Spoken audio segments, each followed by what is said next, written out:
Welcome back, everybody. He is a 16-time WWE World Champion, an actor, and now a host of Wipeout on TBS. He has also just written 2 new books. Please welcome back to A Late Show, John Cena.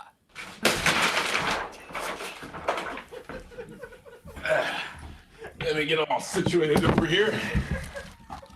Yep. That's right. Yeah. You gotta respect a guest who can make an entrance, man. In these COVID times, to still come in with that kind of drama, you are a born performer. Thank you. Just break through myself to be here with you. Good. And thank you for wearing something special. You know? Yeah, kind of my daily garb. 100%. You got the gloves to stay sterile. Yeah, they gave me a fancy helmet. Let me see. Look, can I see that? This for those who don't know. This is the outfit for the Peacemaker, who is a character from DC who is in the new Suicide Squad movie that you are in.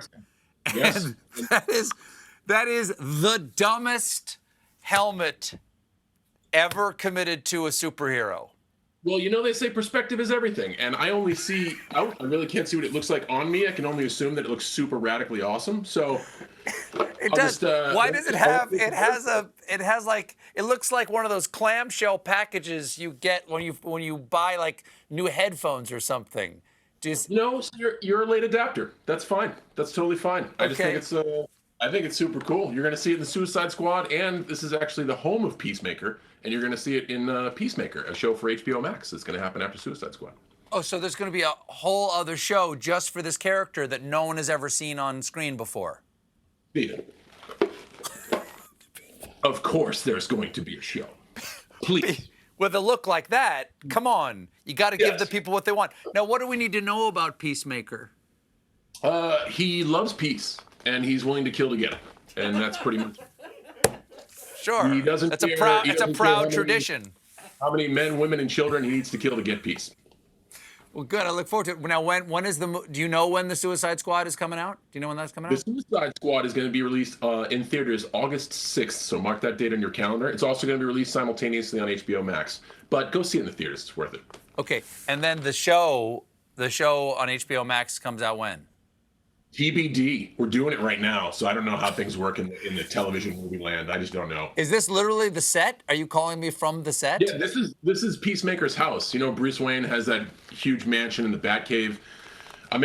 It's a single wide. It's tasteful. It's tastefully done. Sure. You don't have to be ostentatious just to fight crime. This is all I need. That's all I need. You could also use that as a bucket. You could, if you want to, eat an ice cream sundae out of it if you want to. Mm-hmm. Now I gotta ask you a story about a story, and this is sort of a heroic story of yours. It's gone. What's the word the kids use? Viral. That a second grader. Do you know the story? A second grader saved his infant sister using one of your moves. Well, I know this story well. You're talking about Jackson Dempsey. There you go. He saved his baby sister from choking on a piece of chicken, I do believe. And he said he saw me as a guest on a TV show dressing up as a substitute trying to do first aid.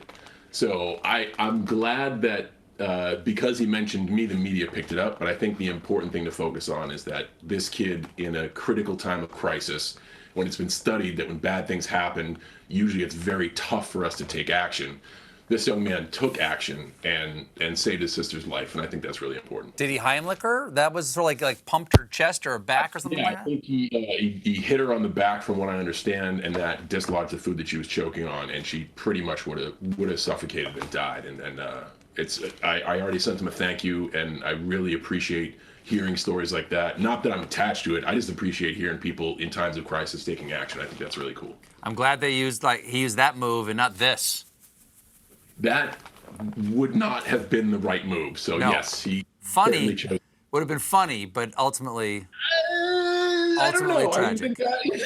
Ultimately not so funny. Yeah. Now, your birthday is coming up in April 23rd, if I remember.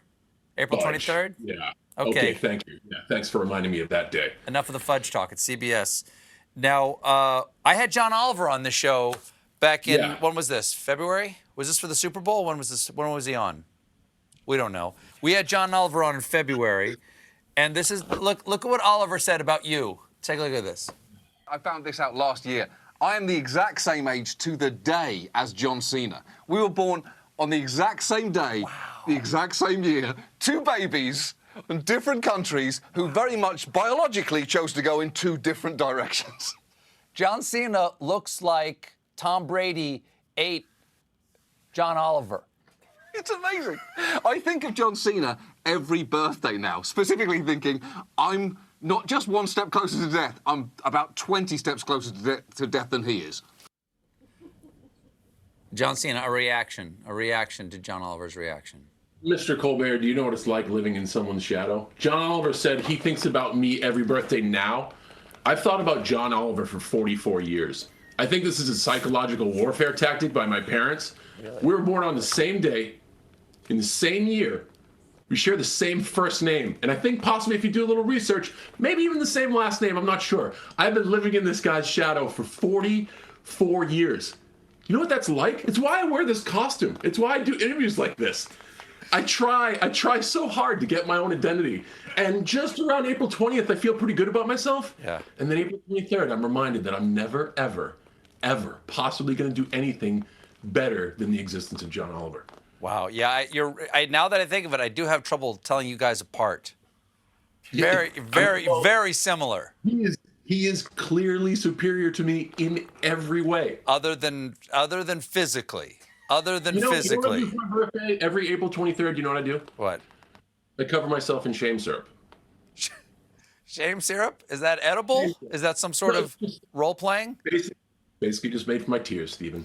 It's basically just made for my tears. Do you have any advice for John Oliver about how he can, bulk up a little bit? Like, do you have any advice?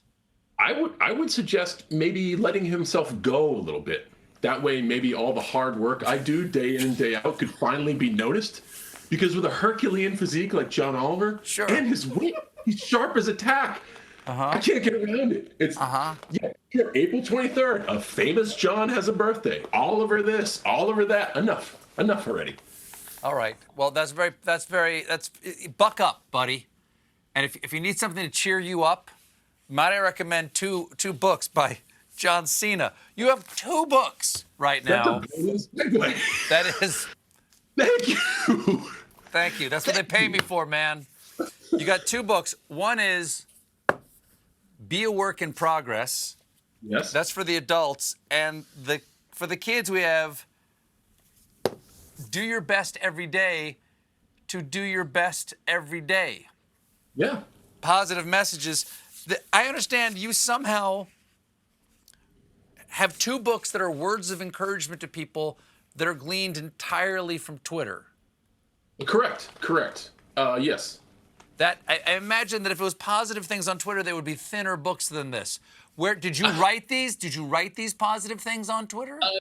Yeah. So I was approached to. I've been doing this for about 4 years now in order to try my best to kind of use my voice to tip the scales of a very negative platform and throw some thought-provoking axioms out there and let people kind of think about them, and they've really gotten. I mean, it's gotten tremendous response over the 4 years that I've been doing it, and this is kind of a greatest hits of those. And I think the most important thing is that everyone who comments usually on the Twitter posts I make, like, man, thank you for being so positive, and these are positive and uplifting. You'll find the material in there leans into the negative, and I think that's what's important. I don't think it's realistic. It's not realistic to stay positive all the time. And social media is not only a negative platform. There's a lot of folks on social media strictly showcasing their perfect life. Like, I'm living my best life. I'm grinding 24/7. I have all this money. I look beautiful. I'm doing this. I'm doing that. I'm doing this. And they never have any negative emotions. So not only are you getting people rashing out with a lot of negativity, when you do see people's lives, it's only such a segregated part of their life that you think nothing is wrong. So these thoughts that I put out, I'm not saying go around being depressed, but please, as a human being, if you don't feel well, lean into that. Ask the questions why and get to a place where you can feel better. And it's really elicited a lot of group conversation. And yes, it is my little small corner of the web, but it engages people in a way that's not so hateful. I think that's lovely. Let's do a quick reading of a couple of these. Each day, try to become a little less perfect and a little more brave. I like that. The next time you want to say I can't, change it and say I can't just yet instead. And then the same kind of positivity for the children out there who could really use it, especially it's after. their quick reads. They got great illustrations, and it encourages young readers to read books, which is sometimes very hard to do. And if you're an adult, you want to just read a quick book. It's an easy read. There's great illustrations. I think it's thought-provoking for everyone. I hope everyone takes something away from it. Now, before we go, here's the hard question. You're also hosting. You're one of the hosts of the new Wipeout on TBS. Yes. Could you get through the Wipeout course? Could you yourself? You're up there dishing it out as one of the announcers. Could you go out there and actually complete it? Stephen, we were happily, I can say we were the #1 show. We had an awesome debut. We were the #1 show on cable last week, and please don't miss out. Do yourself a favor, watch Wipeout. When you see the course, no way in hell that I'd ever get through it. I wouldn't get through the first obstacle. They asked me like, "Hey, do you want to run the course?" Not a chance. I don't want to run. I'm very fine being a commentator in the booth. I think I have a nice position being the commentator and the host of Wipeout. I think that's where I belong. Could Peacemaker make it through? Peacemaker could do anything. Thank you. That is in the next book. That's one of the positive statements in the next book. His books are on sale tomorrow. Wipeout airs Thursday nights on TBS, #1 show on cable. John Cena, everybody. We'll be right back with Senator Tammy Duckworth.